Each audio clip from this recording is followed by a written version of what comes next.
I was borrowing our friend Josh's bass amp, and I fucking blew it like 2 songs in, and I just felt horrible because it was just like, I never want to ask anybody for anything, but this first show I really needed to borrow some gear, and like, you know, and I knew he was a little hesitant about it, but he was just like, you know what? Yeah, I know you'll take care of it. It's fine. And I'm just like, I felt like I had just completely betrayed him. Yeah, little did he know. Yeah.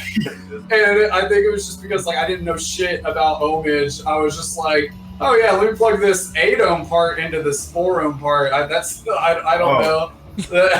And so yeah, that didn't work out. And then actually when we it didn't work out. They're not friends anymore. It didn't work out. Welcome to the 56th episode of the Cast Ends Creation. I'm your host, Chris Deering, and I have that episode of the Cast Ends Creation. I'm your host, Chris Deering, and I have that episode of the Cast Ends. Okay, let's redo that. Welcome to the 56th episode of the Cast Ends Creation. I'm your host, Chris Deering. This is the show where I interview bands and public figures from the mathcore adjacent communities. If you beautiful people in chat have any questions or comments, feel free to drop them in. I'll try to read them aloud. If you like this up for $5, you get access to some exclusive emotes, as well as access to the interviews before they hit YouTube and streaming services. You can also sub for free by connecting your Amazon Prime account to your Twitch account. It's like taking $5 out of Jeff Bezos' pocket and putting it into mine. If you're watching this on YouTube or listening to this in your car and have no idea what I'm talking about, show is first shown live on Twitch. Join us every Sunday and Wednesday at twitch.tv/thecastenscreation for the live cast. With all that out of the way, let me introduce our guest tonight, who dropped a sick EP back on April 2nd. I have tried to speak through the soil in my mouth. Welcome in, Apostle. How's it going, guys? It's good. Hello. Thanks for having us. How are you? Dude, hell yeah. I'm doing pretty good. Can't complain. Yeah, pretty good day today. A little tired, but you know, we're good. We're good. So tell us who you are, what you do in the band. So I'm Cam. I play bass and do vocals. I'm Evan. I play drums and do occasional vocals. I'm Maurice. I play guitar and do vocals. I'm Michael. I play guitar. You don't do vocals? Everybody else does vocals? No, I don't. He's done some. I've done some. He's done some in the live setting. In the live setting. Alrighty. According to Google, an apostle is the first successful Christian missionary in a country or to a people. So you're Christian grindcore. Honestly, Mathcore Index, they did their podcast in reviewing Sufferer, our LP, and they were reading the lyrics, and they literally thought that we were a Christian band for a second. I would say that, like, oops. I mean, like, I would say that, like, there's Christian themes in the lyrics, but it's more so just, like, taking biblical references as, like, parallels more so than, like, any type of spirituality type of thing for the band. Are y'all Christians, or...? Actually, some of us have Christian backgrounds, but I don't think any of us are religious. Religious, yeah. Not practicing. Not practicing. Anyway. Gotcha. No. Actually, it's kind of funny because I don't know if I'm like cutting off a question. Dude, you're good. You're good. Go.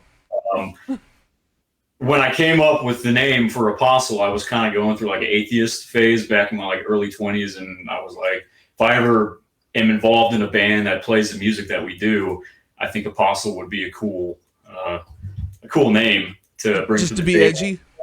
Yeah. So it's kind of this weird like full circle, and it's funny that you came in with that definition of Apostle, which kind of I feel like segued into my tongue-in-cheek reason for kind of bringing that name and the idea of this band. I gotcha. How did they possibly think you were religious? I didn't read your lyrics for your last album. I just read them for the EP, but judging by the EP, I didn't have any idea y'all had Christian overtones or anything. What made him think that? So on Sufferer specifically, I mean, we used a lot of just references to characters in the Bible, like Saul. There's references to God or Jesus with the capital G, or he with the capital H, and things like that. Again, it's for Sufferer, I wrote all the lyrics on that album. And at the time, I was listening to a lot of Sufjan Stevens, and I'm not sure who that is. He is a folk indie pop artist. He's been around since like the early 2000s, and he is like ambiguously religious, but uses a lot of just like he borrows a lot from the Bible as well as borrowing things from Greek and Roman mythology. And so I was kind of going in that direction where I was just borrowing a bunch of shit from the Bible, from Greek mythology, and just like using it as a lot of allegory for just like just all the shit that I felt like I was going through at the time. Okay. I think they call it plagiarism. So, you guys, your Facebook was started in 2017. I assume that's when you guys started out. How did it all come together? So I guess I'll take that one. So Evan and I had been friends for a minute through our other pal Josh, and Evan and Mike over here at the inn are in another band. It goes by She now, but it used to be called She Came From Above. And they were just local heavy hitters back in the mid to late 2000s. And Mike moved to Chicago for a minute. And when that happened, the band kind of became defunct for a little bit. So anyway, I was hanging out with Josh from She Came From Above, and we kind of had a band going for a minute. And then I started hanging out with Evan, who I met through Josh, and we started hanging out because I was a drummer and so was Evan, and we were getting together once a week to just like kind of play drums together and just jam. And from there, just from hanging out a lot, we decided, let's maybe start a 2-piece and get that going. And it ended up just being this cool, heavy thing. And then Maurice came on board, and Maurice left for a little bit. And then dude, I thought I saw pictures of the band without him in it. Yeah, okay. Yeah. It was a dark period. And then actually, cool enough, Mike ended up moving back to Georgia from Chicago right around the time that Maurice had left the band. So he just came on board with us, and it's been a great fit. And then I crawled my way back.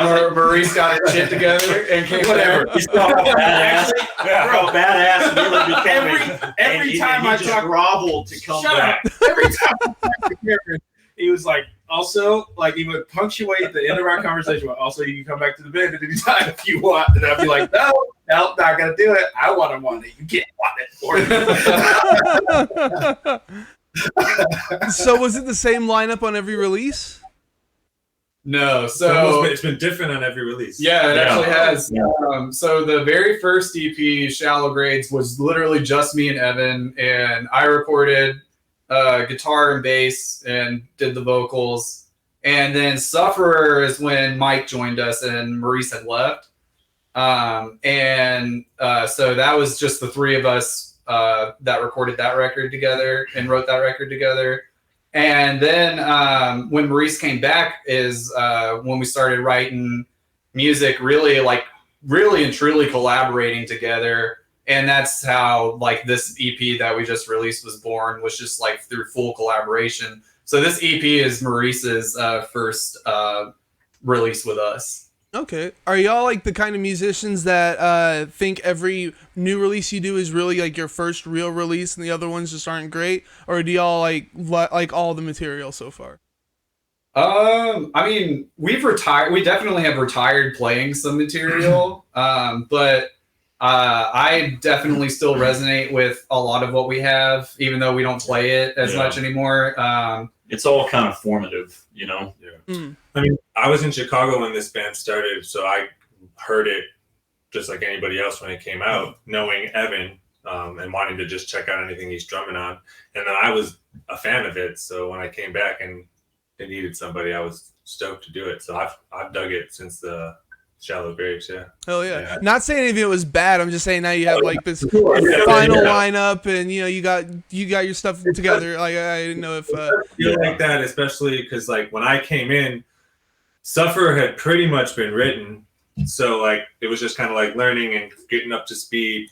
So for this one especially, it definitely felt whole. You can see the progress with every release, because it's different with the different lineups and all that. So it's definitely it's great to see the progress more so than being like, oh, this shit sucks, But you're absolutely right. Like this EP, I see you guys getting into like a more original take on mashing together influences and stuff. But before we move on, though, I gotta ask you guys, your album cover for Sufferer, why did y'all choose that? I'm pretty sure I can't even show it on this without getting banned because of like the huge head.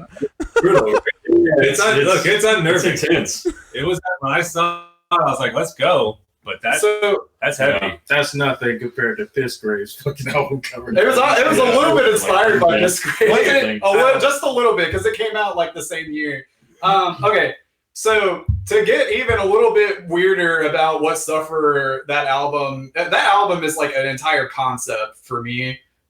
So like not only were we pulling stuff from biblical and mythology references, but I was watching a shit ton of Alien movies, like the literal Alien Ridley Scott franchise. Dude, that's the fucking best, man. And so I was pulling a lot of stuff from that, and you can kind of see it in the song titles as well, especially in the first, second, and with Covenant and Prometheus. So anyway, the cutoff head is kind of referencing a lot of the decapitation stuff that happens in Alien. That's why I chose that in the end. Especially with we have some songs on that Sufferer record that talk about being an android and things like that, or like reference being an android from the perspective of like the Ridley Scott franchise and everything. And so anyway, that's what the decapitation is from. How I found that was actually through searching Reddit. And as you would find most terrible things. This is a crazy story. And this was on a thread about I forget what the actual group was called, but like it was basically like crime scene photos. And what had happened was this guy who posted it, he had posted it back in like the late 2000s or something, and then posted nothing else. So that's why I felt like comfortable to just like steal it and not really like reach out to him for permission or anything. And plus, like, that guy's dead. For sure. Maybe, but he posted it. No need. He posted it on this thread, and basically his grandfather in the 1950s was involved with like crime scenes for traffic accidents and things like that.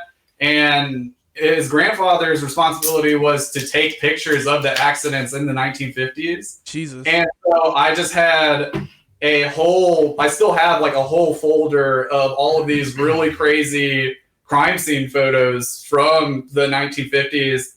And then that one of the decapitation is specifically from a traffic accident.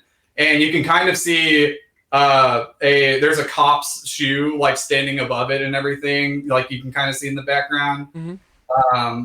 But yeah, so that's how I got it. That's what it's in reference to. It kind of all ties in together, but it's just super brutal. What is that folder called? Grandma's birthday.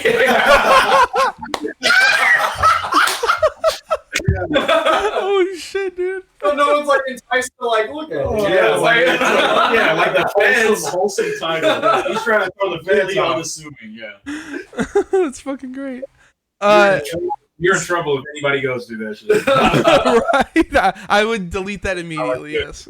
What's funny is You're like, a person of interest after that. well, no, that's the thing Bro. too. No matter what. Maurice and I Like, talk about this often. Is that he and I will literally text each other like legit death threats sometimes, and we're just like, Stuff. if one of us accidentally died or something, like the other person would definitely be Implicated, yeah.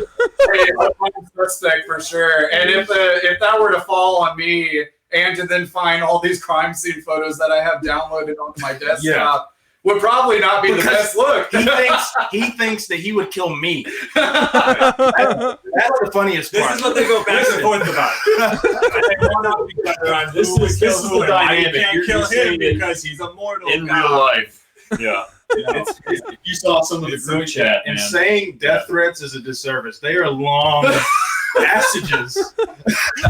You're like, bro, that was really specific and descriptive. Like, Jesus. I'm at your house now. Yeah. So you guys have an interesting mix of grindcore, screamo, mathcore, chaotic hardcore. I really dig the moments, at the end of Tusk with the melodic guitar and like the blasting of drums going over it. It seems really original and it's super epic. I feel like it's like those are your best moments. Kind of makes me want to write stuff like that myself. Actually, it's really really fantastic. What are the influences that you bring into this? Okay, so if we want to talk about Tusk specifically, I had a lot to do with writing that one, and mainly like I was listening to and learning along to a lot of Mastodon when we were writing this last year, and I had been actually playing along to Leviathan and had gotten about 5 songs in, learning it on guitar. What's your favorite album by him? By Mastodon? Yeah. Definitely Leviathan. Dude, Blood Mountain all the way. Yeah, Blood Mountain's sick. I mean, I love all of them, but Leviathan is just like it hits home for me. And so anyway, I was just like, but I will say I haven't been too impressed with the direction Mastodon's been going in recently. I mean, I still love them, but like the past like 3 albums, like I'm just kind of haven't cared about. So when I was writing Tusk, I was just like, well, in my head when I was writing it, I was just asking myself like, what do I wish a Mastodon song would sound like? And that was kind of my inspiration for it, along with listening to a lot of fucking Kowloon Wall City. You know, I never checked them out before. I've seen the name all over the place. I really need to listen to that stuff. Absolutely. They're cool. Yeah, for sure. Uh, You wouldn't really necessarily like take that away from the song specifically, I think, but definitely a good song or a good band to check out for sure. What about the rest of you guys in terms of influences?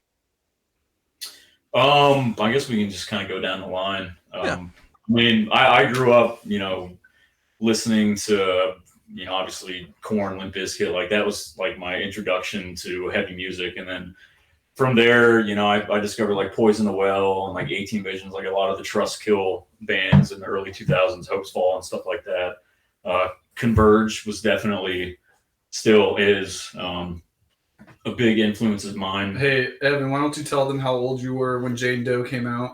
I was in 9th grade. I got a bootleg copy of it. Gross. Whatever. I'm an old man. But more so, Hey, I'm an old man too, dude. Like, it's all good. exactly. Nobody. I got more experience than Mike's- these clowns Listen, right Mike's here. older than Evan, but Evan's older, Yeah. for sure. Definitely. Evan's the oldest person alive. That's 100% true. Yeah. So it's- A lot of power violence lately, like Weekend Nachos and like Regional Justice Center, Wound Man, and even more recently is like a lot of black metal. A lot of like Wolves in the Throne Room, band called AFSCII, Plebeian Never heard of that one. Grandstand. Just a bunch of stuff that I've just discovered on Spotify, just kind of going down rabbit holes here and there. So, and I listen to a lot of jazz too, like Tony Williams, Sonny Chirac, shit like that. So Just listen to a little bit of everything, man. Dig yeah, it. a little bit. Yeah, so I like that, having the big horizon, or the big landscape of music to choose from. That's what makes a band good. for sure. as far as me, it's always hard for me to answer this question because, like, I mean, like Evan, it's like the landscape is so big, but you know, I guess during writing this, I mean, I grew up on like Korn and Slipknot and like reggae and rap and Christian rock and all these things, you know what I'm saying? But you know, I guess as I got older and got introduced to things like Neurosis, Sumac, and you know, stuff like that. So you're the more sludgy guy then. Right. I mean, more so now. You know, I had my emo Attack, Devil Wears Prada phase in high school. You know, then I kind of got into Chariot, Norma Jean, stuff like that. And probably like 11th grade or so, I started listening to like Full of Hell and you know, Power Violence and stuff like that. I've said stuff like that so many times. But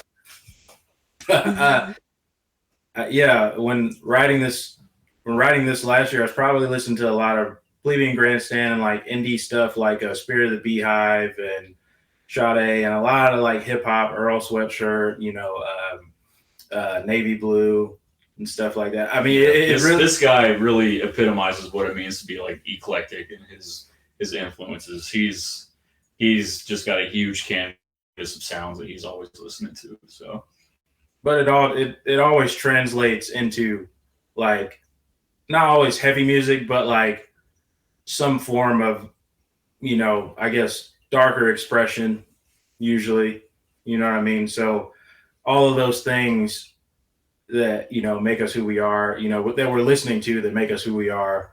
I mean, I don't know how, but I could I could see like bees outside or something, and I could be inspired to write a song. So it's really, you know, it's more so like that, I guess. Okay. What would that song be about? Like making honey and stuff, or what would it be about? Speaking of that, I mean, Lady Bird. Oh, I just now got it. I didn't even mean to do that. Okay. Nice. There is a song that I wrote about bees one time. It's called "The Hive is Silent," and it was a Lady Bird song, and it's probably one of my favorite songs to play. And it's just, I mean, it was basically about like, just like. I watched this video like these hornets like taking over a beehive, and they just like brutal. They just they destroy like every bee. Like they don't even stand a chance. And then basically what the bees did is they like flap their wings so hard that it like the bees can survive 1 degree more than the hornets can. So they heat up their wings and they heat up their bodies to like 1 degree below what they can withstand, and it kills the hornets, and that's how they fight them off.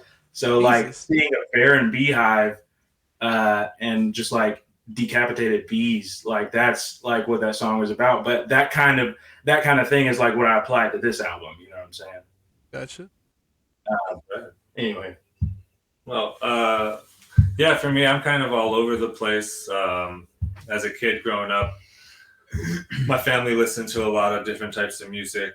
I remember early on just really getting into hip hop and like punk rock from my older sister, who was kind of like a goth kid.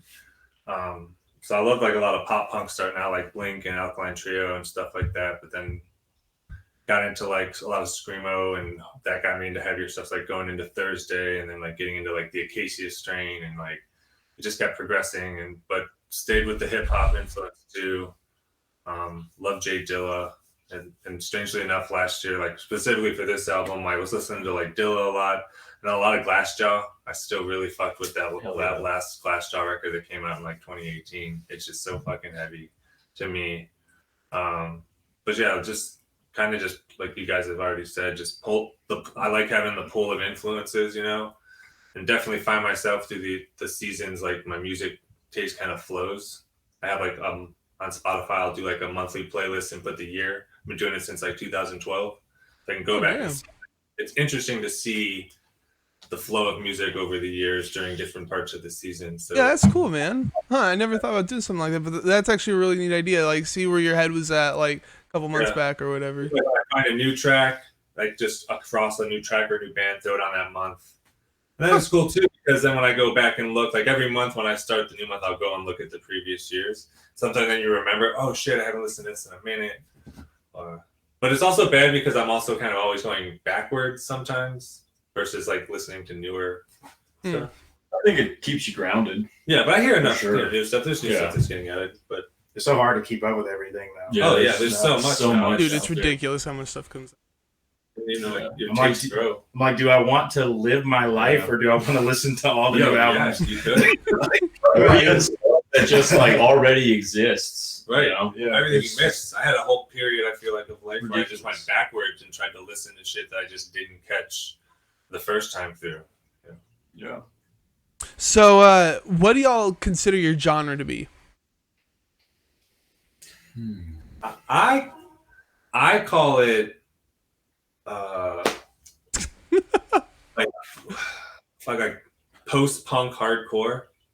I don't know, is that a thing? It is now. I guess. I don't know, because I feel like there is like some punk influence to it. I mean, Like I was saying, y'all have a really weird mix of genres and stuff. Like, you know, the power violence stuff, and then you have like screamo influence kind of stuff. And I think we've been called like emo violence. emo before, violence is something we've heard. whatever that is. If that's a thing. Yeah, I saw that the other day. I was like, that's a good one. I think it's Yeah, a good one. Because I don't know. I think don't I know. called y'all emo violence on the last podcast when I was introducing like who I was doing. Okay, I had no idea about that. I've listened to Yeah, it's. Alrighty, emo violence. There we go. Don't quote me on that, but I've always quote kind of yourself. thought of There you this as like in a way, like a post-hardcore band in that like we're like in kind of like the same vein as like something like Under Oath, where it's drawing influences from a whole bunch of different places. And it's not just like set down to like one specific genre or influence. Like it's kind of just like taking an idea for a song and just running with it to see where it's going to go to, and not letting it be limited just because like, oh, well, this genre would do that, or this genre would go a different direction, you know? Yeah. That's what I was going to say is because I mean, I feel like in those bands where there's like a specific like idea of what your band is, you end up, you can limit yourself. Limiting, for but sure. like we have an idea and we can like hash it out and it could be something despite like what it may sound like in the beginning, you know what I mean? Hell yeah. Draw from all these influences that we just kind of talked about. Hell yeah. Well, speaking of writing, what's the writing process like? Is one of you basically directing it, or does everybody bring something to the table? How does this work out? I think this time, like Cam said earlier, like this was the first like fully collaborative one. Because we're all in it now at the start. So I think for this one we all just kind of we were just like sharing voice notes of riffs we were writing at home or ideas, and you know, Maurice would come with some full songs, and like there's one, like the single is like a Frankenstein of like a Maurice song that we threw a riff and a half that I had in, and then like a thing that Cam had. So that song kind of is like a true blending of all three of us bringing something, but Not Evan at all, though. yeah, not Evan. I literally just play just drums. shut up and play drums. That's all I do. But I think the Seriously, thing, all I think do. the serious I'm a thing is one-trick like pony. for me, especially because I've been playing okay with Evan for like 15 years, is I take it for granted. In my head when I'm writing, I don't have to think about drums because I know like I could just bring him a song or some riffs and he'll take care of the rest. He's just gonna and make it sick. Or if I'm like, maybe this is a little too, oh wait, I'm gonna have him come behind it and it's gonna fill it out or make it 10 times sicker than me just like strumming an open note in a weird pattern, you know. Alrighty. So you guys had this recorded by Connor Ray at Sobek Sound, then mixed by Kevin Bernstein at Developing Nations Recording Studio. He's done like Skeleton Witch, 100 Demons, Pianos Become the Teeth, Magruder Grind, and then mastered by Brad Boatwright, and he just fucking does everybody. So what was the recording process like for you guys? It was amazing. It was so chill. Connor, it was so much fun. Let's touch on Connor real quick. Connor's the man. Connor's in Lady Bird, and he was my roommate for 2 years. So it was like So chill. super easy to like work with him because I mean we know him. He knows what we're going for. We play like, shows with his band. we're friends together. Yeah, he's in Lady Bird. We play music together. There's like really no better like there's like no better pairing than somebody who like you personally associate with. Did he have an actual studio, or did y'all just go over to his house or something? It is his house, but it's like a home studio. He has a home basement like set up with like a live room, and then like where he's got his computer, like, there's like a door that's soundproofed off. It's nice. It's totally legit. It like works out really great how their house is set up. It is perfect. Well, it sounds amazing. Y'all actually put a lot of money and effort into this. Like, it really shows. It's a huge sound. That was one of the goals. Like, we didn't like come in and have like set like we're saying. It wasn't like we want this sound. It was just pretty much, all right, we did Suffer, and it was the thing we said, like, we just want it to be faster, louder, and heavier if we can, and then just go from those three points. I kept saying every time Kara was like, "What do we want this to be?" I was like, "Faster, louder, heavier." I think that's going to be the theme for any subsequent release. Yeah. And then y'all added like the melodic guitars and stuff, which I hadn't heard on your other stuff. So it's not necessarily faster or harder. Yeah, one thing I was telling them is like, yo, we got 2 guitars now. Let's not just like double shit. Let's have like y'all change it up. One of y'all. Which is awesome. I love that. Like when I was in Chicago, I played in a few instrumental bands. Yeah, and so that end of Tusk especially was right up my alley. I love playing shit like that. Yeah. Hell yeah. We've kind of been, I don't know if I can like release any of this information, but we've kind of been just like fucking around at practice with some kind of like posty stuff. So potentially with the next release, we might take a kind of more of a posty direction while still kind of keeping things, grounded with the stylings that we've carved out for ourselves, I guess. Just explore the space. Yeah, we're just gonna keep exploring, basically. I like to hear that. So who does most of the lyrics? Okay, so Maurice and I collaborate on the lyrics, but like what we did on the EP was like I just kind of like assigned songs to the both of us, and since this was Maurice's like first time writing lyrics with the band and everything, I wanted him to have like more songs to write lyrics on than I did. He threw me in there. Yeah. You just don't want to do the work. I got you, man. It's all good. I don't know. Like whatever. I got stuff to do. He's like, I wrote lyrics for the last 2 releases. Get these lyrics out. Yeah. Chip. You gotta catch up. Yeah, and so I wrote the lyrics on Tusk, track 3, and Villamont on track 5, and Maurice wrote the rest of the lyrics on Hole, Cinder, and Lotzi. That's how you say that name, dude. I was trying to figure out how to say that song name. I'm pretty sure that's how it's said. Like I've looked it up like a whole bunch of different places, and Lotzi makes the most sense. I chose the title, and I don't even know how to say it. So, what does it mean? It's the second most. I think it's the second highest, or no, sorry, the 4th highest mountain range next in the Himalayas, next to Everest. Dude, why did you name it that? The theme of that song was like, you're holding on to a mountain and you fall down, but you kind of become okay with it.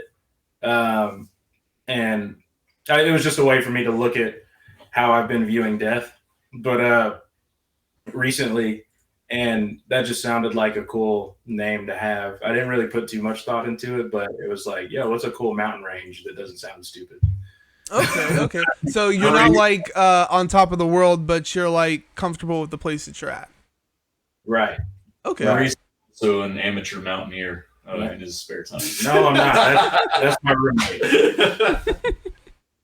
But yeah, like your lyrics are beautiful, great imagery. I really love it. I actually was kind of wondering if it was a concept album, but I guess you're telling me that it's not. Not really, but like one thing that I would say it's definitely like a cohesive record, right. Like as far as the imagery and the lyrics and stuff. But we didn't really have a concept in mind. But It just worked out that way. It all kind of came together. Well, there was another podcast that did a review of the EP just a few weeks ago. They were over in the UK, and this guy said something that I didn't really think about before, but like it kind of made me think that this record and the video are like just kind of about like coming to terms with like the afterlife and coming to terms with like your own mortality and things like that. Like I kind of like to think of this character that we have on the front cover and in the on the front cover of the music video as this like just this type of character that has died and is in its own afterlife now, but was refusing to let its guard down and refusing to accept that he has died. You know, it's finally when he does let his guard down and reaches the acceptance that he opens his eyes and see what's going on. That's deep, man. That's kind of what I see from it, at least. Well, shit, speaking of your cover, tell me about your art. We got it up on the screen right now. Who did the art? Okay, so it's a photograph, and my girlfriend, who was the director of the music video, was the photographer. And it's actually kind of funny. So we actually set aside an entire photo shoot that was separate from the music video shoot in the same location, and we had just dozens of all these photos to pick from that photo shoot. But what ended up happening was when we were shooting the music video, Susie was like, that's my girlfriend's name. Her name is Susan Reyes, and she's a photographer, videographer, and just hell of a musician as well. Well, what project is she on? So she is involved in a band called Sarah and the Safe Word, and they are signed to Take This to Heart Records. And they're up and coming. They got a lot of cool shit going on. Nice. And I believe, they already scheduled like some shows and like a tour coming up, so that'll be fun. So anyway, she directed the music video, and when we were shooting the music video, she was taking test shots on her camera. And what we chose as the album cover was actually a test shot from us shooting the music video, and we chose nothing to use from the actual photo shoot that we did. What was the initial idea, like in the photo shoots? What were you trying to get for your cover? So there was like a tree that was just like this really barren tree in this area of Georgia. So like, there's this mountain called Arabia Mountain in Georgia, and it just looks very like western, like almost desert area. And so it's a very interesting place because like, you know, you don't really get that kind of climate in Georgia anywhere except like in this one specific place. It's very odd. And so there was this barren tree that we were just taking a bunch of photos with. It was kind of very black metal looking, honestly. And we were going to go with that along with like, you know, this character who was portrayed by our friend Zach holding a sword while masked with like a whole bunch of twigs and everything. But what ended up just really hitting home between us and, you know, who we were consulting with for the record cover, you know, it just felt like this scene of laying down in this field of grass and everything kind of hit home the most with just the theme and everything. So I do think it's a great cover. Like y'all did really well with that. I like it. Thank you. Thanks. Thank you.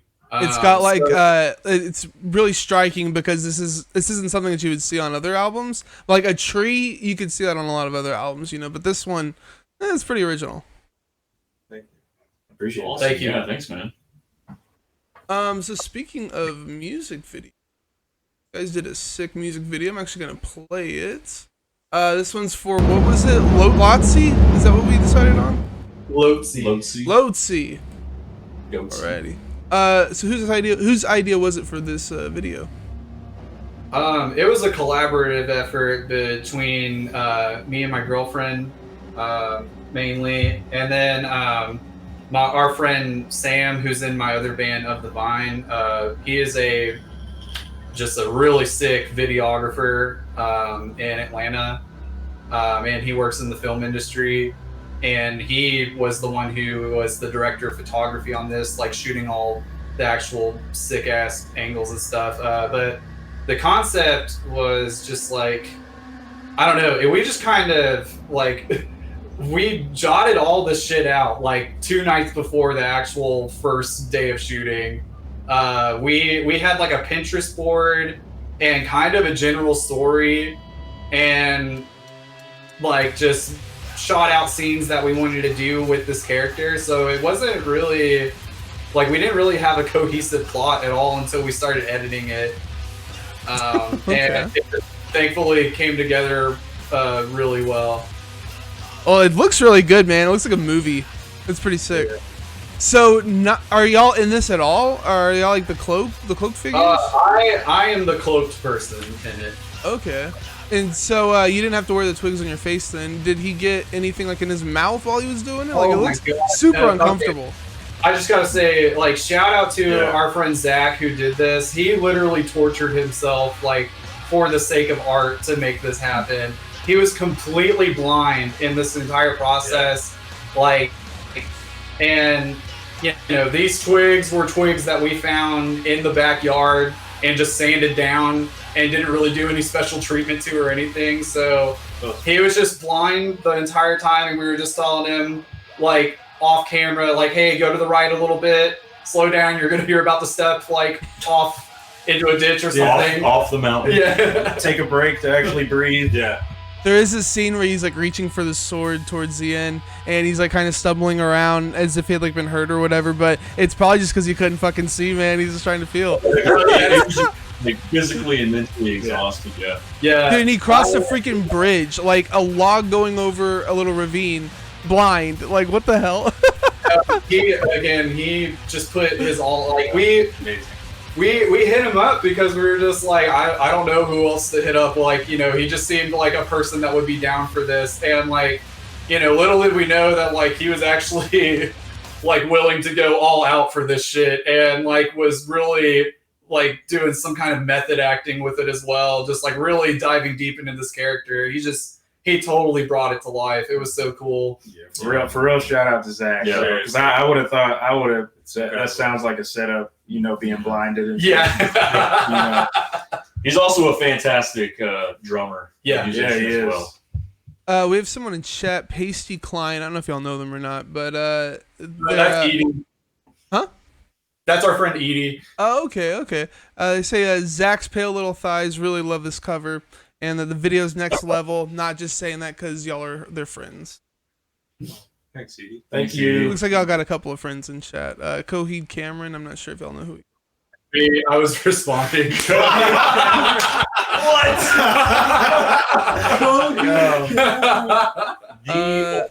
Wow, bro. Shameless self-promotion. He's off to the side. Yeah, dude. Buy that web domain. I literally just said, what up? So the video is definitely creepy as hell. Did anybody come up while you guys were filming it and just like scream and run away? Yeah, we had right for real. Yeah, no, like, so thankfully when we were in like the more mountainous area of the music video, like everyone was just minding their own business. Like nobody came up to us, and there was surprisingly like a lot of traffic of people that day walking past us, watching us do all this shit. But literally everybody was just minding their own business there. But I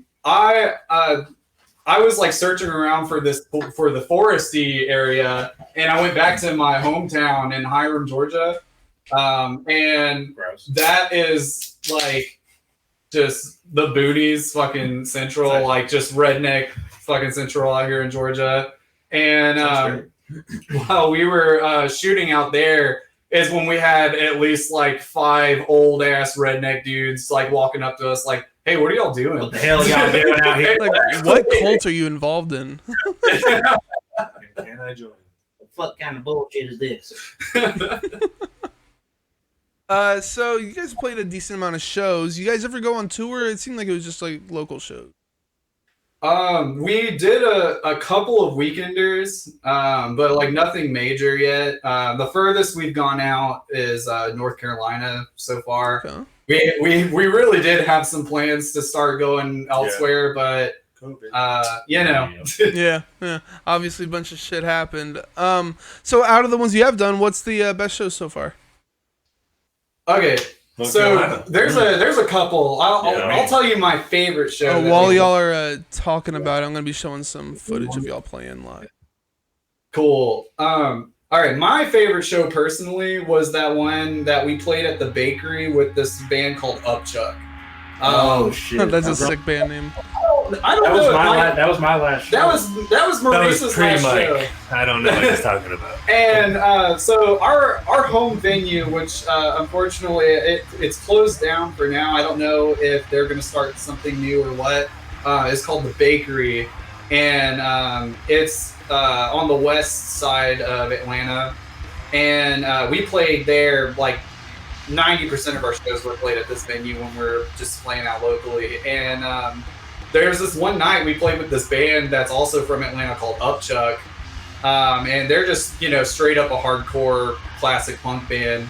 But they just have a really cool cult following and ended up bringing like somewhere around like 50 to 80 people in this small ass room. It was a shit ton of people in this really small area. And like, it was just one of the most interactive shows we've had with the audience like ever.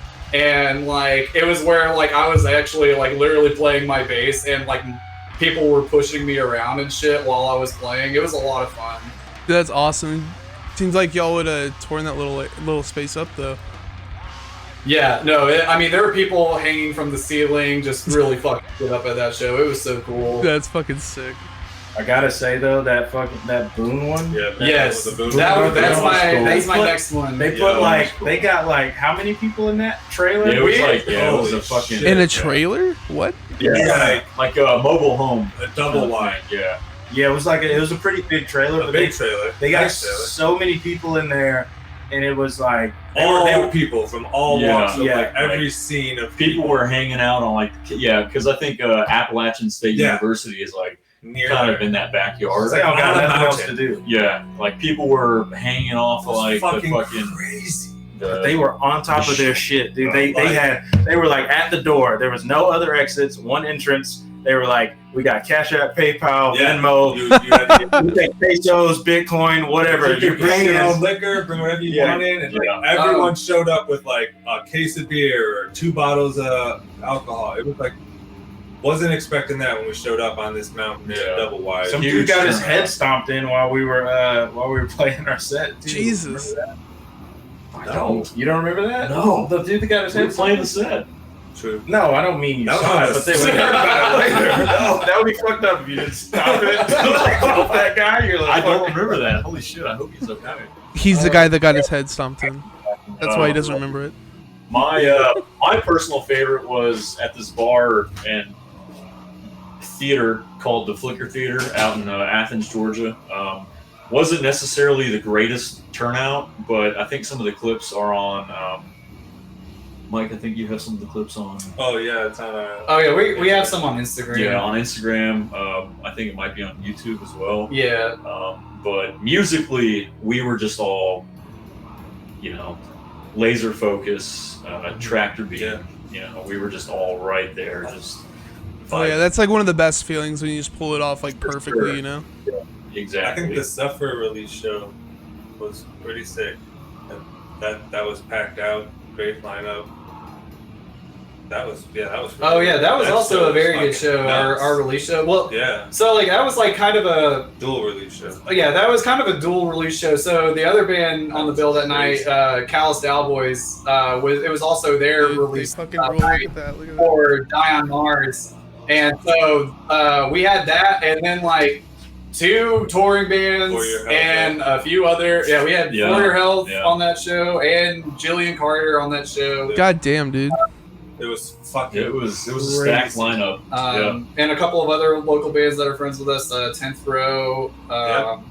And yeah, so that brought out the fucking like the whole masses. city showed up. And that was we played on the floor. Actually, didn't Will Roberts show up? Yeah. One of our friends, from like 10 lifelong years ago, friends, walked into the back moved to area. California and then just randomly materialized at this show, just completely threw, just everything, not off, but like, did not expect to see It this was guy. awesome. So We played on the it was floor in the definitely center cool. of it, and like it was just people surrounding us on the whole. Oh, that's sick. It was so sick.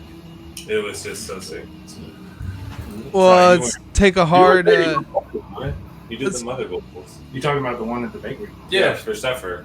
Oh yeah, that was a great show. Maurice did vocals on it because Maurice did do some vocals on Suffer on the recording. Okay. he just wasn't in the band. He just wasn't. Yeah, it was. It was a side project to me. And then he met me and saw how cool I was, and was like, "All right, I want in." I was trying to see how my rap career was going to take off. Making all that beat. Yeah. Then you came back because you needed that apostle money, right? Yeah. I was like, that's good. I was like, yo, dog, shit ain't worked out. So let's take a hard pivot. What are your worst shows? Also, for me personally, an Athens show. I was. Oh, that one. It was a sharing gear kind of show. Oh man, yeah. And Okay. I was using this particular drummer's throne, and it just kept sinking and sinking and sinking on me. So I was literally like, ass was like inches from the floor, and I'm Oh, exactly. I literally turned around. I'm and I up couldn't here, see him. It was like, like just the complete, that sucked. transition of energy between every single limb when you're. You were so bummed. Yeah, yeah, And pissed. yeah. I was not happy that night. Well, now you won't Not forget my- your throne though from now on, right? I was Well, he told just- not to bring it. I was like, "Are you sure, guys?" See, Oh, fuck that. his Yeah. thing is he doesn't use anyone else's Nope. drums, even if it's like Period. the biggest inconvenience for I'm like sorry. someone to move their whole ass Sorry, game in not the middle sorry. of the show. Yeah. Like he's using his shit. It's because there's such a such a connection to it. Right. It's a personal thing. So, It's an extension of yourself. Like a guitar player won't be told not to bring a guitar. Like, oh, dude, we got one for you to play. You know what I mean? yeah. I don't mean to be like a drama queen. No, No, it's not at all. It's what I'm saying. That's totally reasonable. It annoys the shit out of promoters though, because like they want a backline. Yeah, fuck that. Oh, No, I had a string. No, I had my guitar completely like cut out when I was like playing another band show, and it was like a volume knob issue, and it completely cut out, and I had to play like another guitar that somebody lent me. It was like so hard to like acclimate in the moment. You know what I mean? So I Yeah. definitely on that. Like that shit is the Yeah, worst. dude. Fuck It's- promoters. It sucks. I don't know about fuck all promoters, but Not like that. Edit that part out. It's one specific thing. Like you gotta understand, like it's your instrument. You know what I mean? right. Any other bad experiences at shows? I've had the worst luck with gear in general. Our very first show, I was borrowing our friend Josh's bass amp, and I fucking blew it like shit. 2 songs in, and I just felt horrible because it was just like I never want to ask anybody for anything, but this first show I really needed to borrow some gear, and like and I knew he was a little hesitant about it, but he was just like, you know what? Yeah, I know you'll take care of it. It's fine. And I'm just like, I felt like I had just completely betrayed him. Little did he know. Yeah. And I think it was just because like I didn't know shit about ohmage. I was just like, oh yeah, let me plug this 8 ohm part into this 4 ohm part. I don't know. And so yeah, that didn't work out. And then actually when we it didn't work out. They're not friends anymore. It didn't work. It's a chapter of the band that we don't talk about. I guess that was the one thing we shouldn't have talked about. And then, Yeah. No, I was so I felt awful. I really wanted to try and like I offered to pay him back, like to just like get it fixed or buy him a whole new one, and he was just like, "No, don't worry about it." And so I guess it's just still sitting in the practice space, like not working. But the other show I was in Boone, and basically the same fucking thing happened at that show. Oh yeah, I forgot about that. It was simultaneously the best and worst. So That's right. Mike was so like he came in clutch with like renting us a van for us to go out to Boone and a couple of other places. He's the most responsible. And we loaded up all of our gear and we're like, yeah, we got all our gear. We're going to go do this shit. And when we get there, they're like, hey, we got all these big ass amps set up already. Do y'all want to just backline? And it's just like, I wish y'all would have told us that before like we packed up all our shit. Like, so like, so I wanted to use my head for sure. I used like an old vintage PV bass head. And they had like a 410 and a 115, and I was just like, yeah, let's do this shit. I'll just plug it into that. And then I had it plugged in and I was playing, and he was like, hey man, like I just wanted to let you know, like the ohmage doesn't match on this rig, so I think you should probably use our head because we have it configured for that one. And I was just like, no, I think it'll be okay. This one's like solid state. I don't think I should have any issues. First song in, it's dead. Like the whole rest of the fucking show. Like you broke their amp or no, what? I blew my head. Oh, nice. Yeah. And thankfully, there's a really cool shop in town that was just able to put it back like nothing happened. So I'm thankful for that. Yeah, I'm not a very tech savvy guy either when it comes to equipment, so I totally feel you, man. I think. Luckily, I haven't really had too many bad shows with the Fossil, but knock on wood. But the worst one for me was probably when iDrum moved up to that. You remember that weird like top floor that we played on that one time? Oh, dude. Yes. That was a bad show for me too. That was the art center. That was our literal second show. Yeah, we played Zeta. We played that show, and like I couldn't hear vocals. I couldn't hardly hear myself. Like I didn't know what I was. I mean, I wasn't like proficient enough in the songs to really like know where I was at certain points and stuff like that. So I was probably messing up.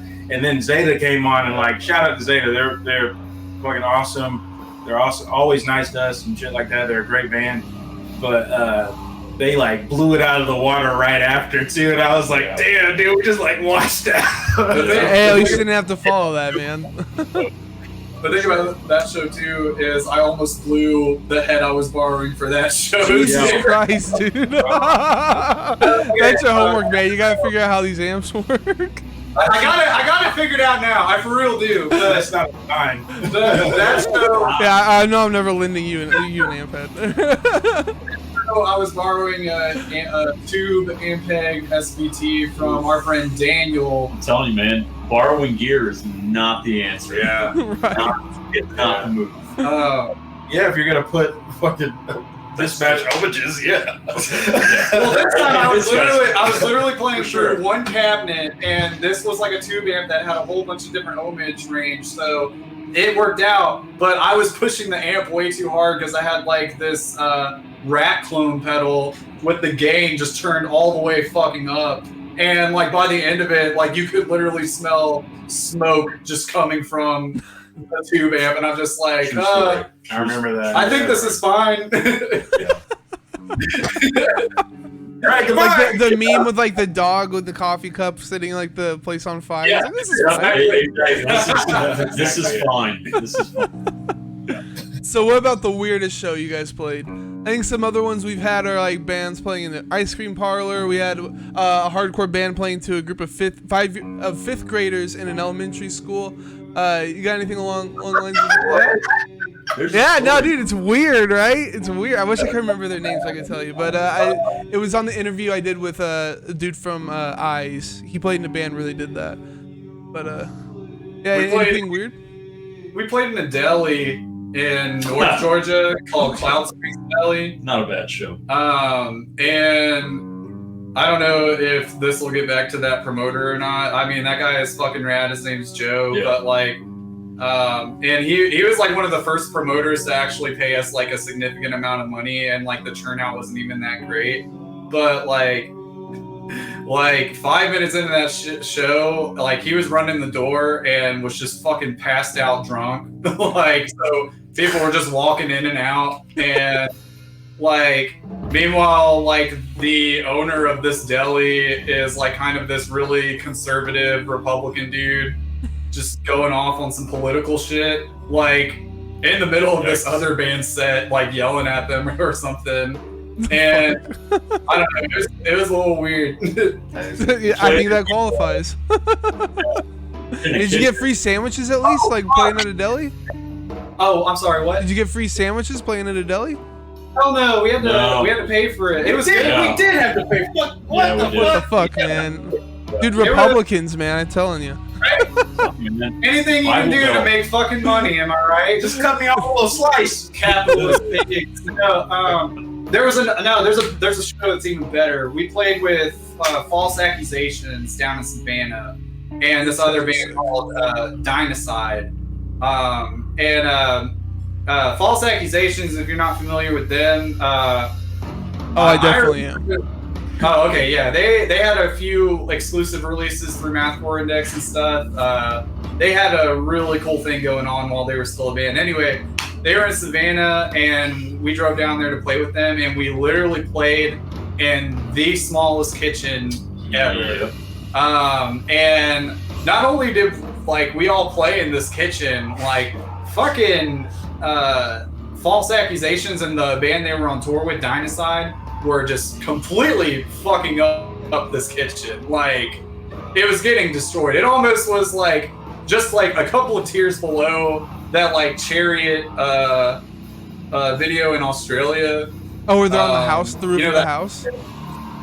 Yes. Oh yeah, I know that one. That was a fucking awesome show. That I've totally forgot about that so one. So they played in like somebody's kitchen? I don't understand. Yeah. It was in a house. It like kind of like not like a full house, but it was like a split level like duplex kind of thing. Well, why not the living room? Why the kitchen? That's so weird. The living room was even smaller. Just to make a story for this specific interview. Definitely, yeah. Like, I see a future in it for you. That's exactly. There's longevity in it. So. Well, I guess our other show in Savannah was also weird. We were working with our friend Paul. This was like our third or fourth show. Oh, shit, dude. And Paul was like trying his ass off to get us a show in Savannah. This one was in a living room.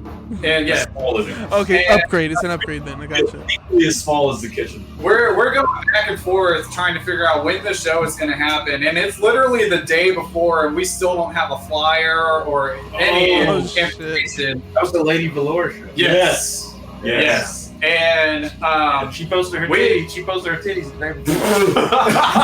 All right. Hey, that's the way to get people out to the show, man. Put that shit on the flyer. Let's go. She did too. Remember it? So we did. We talked about it. We got taken off subsequently. Yeah. So there's this hip hop artist in Savannah. She lives in Philadelphia now, but she goes by Lady Velour. And she happened to have a show going on in her living room on the day that we needed a show. And basically, it was her doing her hip hop set to her backing track. She had another hip hop artist with a backing track, and then an acoustic artist, and then us just like loud as nowhere. The best lineup, man. That's so weird. Yeah, it was. You should see the video. There's like one video, and it's just like one person being like this. And I was gonna say, did it totally clear out? I guess so. Everybody else was like, "What is this? This is Well, the cool thing about Savannah is that it's, you know, again, it's a super eclectic kind of town. You know, there's not a whole lot going on, so anybody catches wind of a show, you know, fuck it. It's a Friday, Saturday night. Let's go. You know. Hell yeah, man. So I got a random question we ask everybody. How do you dress your hot dogs?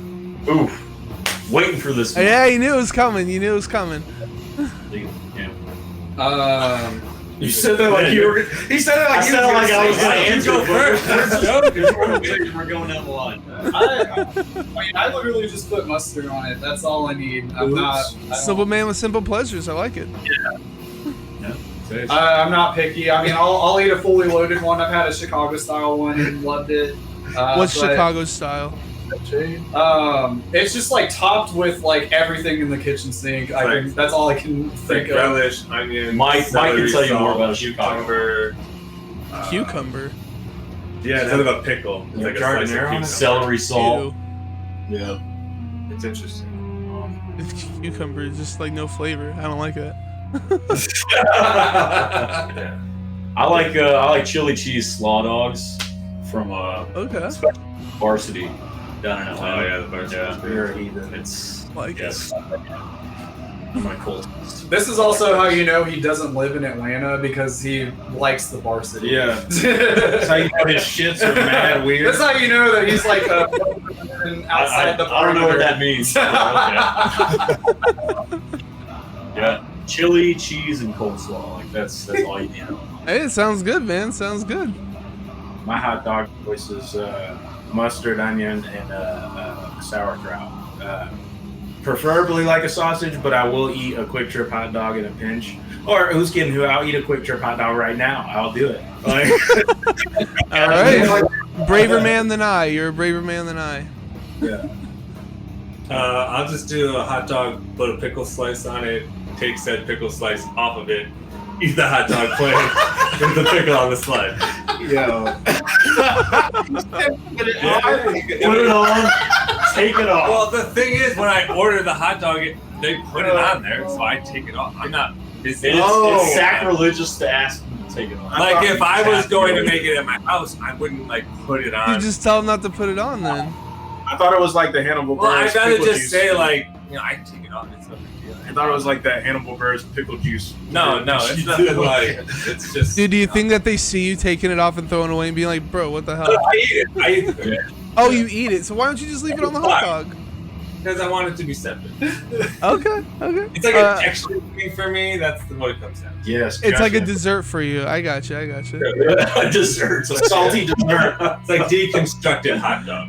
It's just like, It's a brined dessert. Palate cleanser, if you will. Yeah, there you go. So, you guys got some sick merch. Up in just a second. Y'all are selling art prints, which is pretty different for a lot of bands to be selling. Why are y'all selling art prints? It's not even like of the album cover, which is weird to me. Okay, so our friend Sasha Shilbrat Cole, he is in a band with Connor who produced our record called Malevich, and he is a fucking awesome artist and also a tattoo artist as well. And musician. And he's a sick fucking drummer. Renaissance man. Yeah, he's good at a lot of shit. And he designed our first EP, Shallow Graves. And that's kind of been like, that design itself has kind of been like our logo almost for everything. I saw a picture of it on the kick drum. It looks sick. Yeah. And so he designed that, and that was on our first t-shirt. And then like kind of early 2019, we hit him up because we wanted to get another t-shirt design going, and just told him like, hey, like we got like this kind of idea for like a hooded figure and kind of want to also involve like the decapitated head from Sufferer. So, you know, if you want to kind of go in a direction with that concept. And he came up with that art print, and he printed all of those by hand himself. Oh, jeez. And we bought a limited amount from him and are just selling them. And we used that same image for our long sleeve design that's on pre-order right now. Because coincidentally, that concept ended up tying in with the themes for the music video and stuff too. I'm showing your long sleeve right now. That's interesting. I see what you're talking about now with like the head and like the hooded figure and stuff. I didn't understand what it was at first. I thought it was like an upside down exclamation point or something. But okay, I totally see this. It all kind of came full circle, like ironically enough. I don't think we necessarily sought out to like, you know, combine all these themes, but somehow they infiltrated themselves, you know, in the duration and the career of this band, and it all just became kind of like just connected somehow. We're all connected. So you guys have shirts, long sleeves, you got cassettes, you got vinyl, no CDs. Why no CDs? Fuck CDs. Well, dead format. We only pressed CDs on the EP, and we sold out of them. Well, yeah, so you sold out, so why not make CDs for your newest thing? I mean, it just seemed like no one really cared about it enough. And then the thing about the cassettes too is like we got those made, and then those kind of just have been hanging out as well. But like the minute we fucking dropped vinyl, like everybody has been buying that, and that's been sick. Crazy. I think cassettes people buy because they're like so cheap. They're just like, oh, I want to buy a $5 cassette. Cassettes are kind of a novelty too. Yeah, exactly. That's what I was gonna say. It's a novelty. So far though. I'm really not like against CDs. It's just a matter of like if people actually want them and like there's a demand for them, we'll definitely make some. It just doesn't feel like, you know, that demand is there for the CDs, at least with us. No, I see that. I see that too. Vinyl definitely sells way better than CDs do. Everyone streams music now. That's true. And your car, you're shit. Yeah, I don't think a lot of people actually listen to physical media. I don't even have a CD player in my car. Dude, I don't have any That's kind of crazy. CD player either, man. I had to send my CDs to one of my friends to upload all my old shit that I couldn't find copies of on the internet so I could listen to it. Like, super convoluted. Okay. I have a CD player and I still, you know, stream my Spotify with my auxiliary cable. Dude, exactly, right? Exactly. So you guys are involved in a couple other projects. Just real quickly go over them. Y'all were mentioning Ladybird. What other projects we got? We're all involved in way too many projects. So I don't know if you ask me. Maurice and I are in Ladybird. I'm the newest member of that band. I've just jumped in on drums and it's been fun. And Maurice has been in that band since the beginning. The other bands I'm in is Of the Vine, which is a post-rock band, and we're signed to Dunk Records and 1,000 Arms. And then another band that me, Evan, and Mike are in is $100 Million. The sick name. I love that. And have you made $100 million off of it yet? Not yet. Soon. 100 million. And we're the three of us are in that band with our friend Ethan, who is like just the big mastermind behind the whole project, and he writes all the songs, the lyrics, does the vocals, and Your artistic director. And nice. So y'all get to just chill and play the music and take credit. I like it. It's a lot. I mean, like It's the second band that I have zero contributions except for drums. You know? That's kind of freeing though, right? You get to just like chill and, you know, let them feed it to you, right? And Ethan is he is super high energy at shows, so he just like gets everybody involved in moving. It's so much fun. And then I think that's it for me. I'll let the rest of y'all talk about y'all's bands. Yeah, you know, $100 million and obviously Apostle. Mike and I, we've been playing music together since 2005, 2006. Jesus. Long ass time. It is. I wasn't even a teenager yet. Yeah, he wasn't even born then. That's because you were born in the 50s. Whatever. Yeah, we play music with our original, like, you know, creative partner in crime, Josh Overly. we played in a band called She Came From Above back then, which we gained, I guess, a little bit of notoriety locally. And we're Whatever. He almost played with a Chariot. Yeah, should we talk about that? Can we talk about that? That'll be in post-production. We'll touch on it. But I've been playing music with Mike and Josh for well over a decade. And like I said, we're working on a live stream right now, just kind of incorporating a full live stream performance of our entire discography. And then after that, Josh, he's always writing, so he's got some songs in the works that we'll hopefully be able to bring to the fold for people to listen to and view. So that's pretty much it. Like for me, we stay in Josh. Josh is like just a fucking mastermind of music. He's a brilliant musician, and he's lyricist, vocalist. He's a really good dude, a great friend. Yeah, and yeah, we love everything he's putting out, and whenever we get to hang with him too. Yeah. Bands that I'm in. Cameron said Lady Bird. I play in a shoegaze band called Loam, and I play in a post-rock band with a bunch of my friends. Like the lineup is constantly changing. It's like, it could be 9 people or 2 people sometimes. It's called Hallowed. And I'm working on a power violence project with the drummer from Loam right now. And that's it for me. God damn. Been covered. Oh, okay. Well, you had some projects in. Oh yeah, Chicago. I mean, I played in a couple instrumental groups in Chicago. One called Orman Lang put out a couple records.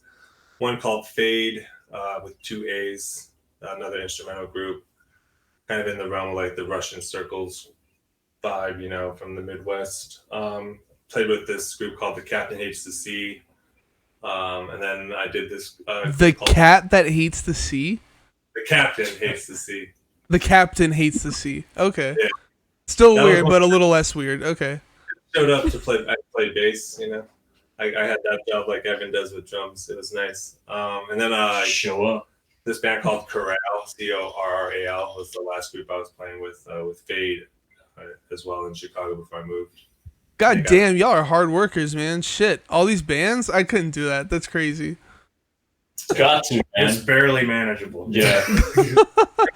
we're tired a lot of the time. Right? I could imagine. Jesus. Have like your job and like families and then like 1,000 bands that y'all are in. That's crazy, dude.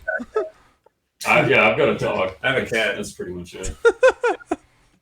Okay. That's about all I had to talk about though, unless y'all had anything else I wanted to bring up. My succulent collection is growing a lot, but other than that, no. Dude, that's sick. This guy is a fantastic chef. Yeah. Oh yeah. Oh, yo, the best turkey. You want to talk about a Renaissance man? No this guy right here. What's the best thing you cook, in your opinion?